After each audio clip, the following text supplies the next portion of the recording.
ზოგადად უკრაინასთან დაკავშირებით რას ფიქრობთ, კონკრეტულად ეს გასაგებია, ვთქვათ, მაგრამ რა შეიძლება იყოს გამოსავალი? მეგონა ხა ზელენსკი უბრალოდ ვაჭრობს,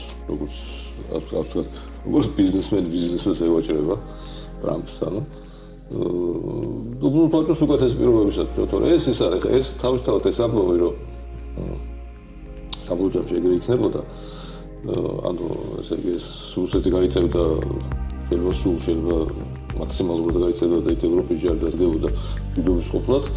ეს მე ვთქვი, ტრამპი რო ეჭვს იმის მერე, რა, იმიტომ რომ ეს სხვა გამოსავალი აქ არ არის რა, ესე იგი ის არ დათმობს. პუტინი ფორმალურად არ დათმობს ტერიტორია, შეიძლება რეალურად დათმოს. და გამოსავალი ეს არის რა, რეალურად თაფლიოს თუ ამას ესე იგი დაემატება.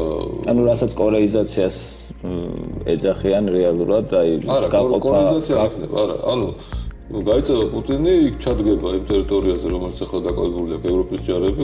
ანუ პუტინი გაიწევა, გულისხმობთ, თავის საზღვრებთან გაიწევა.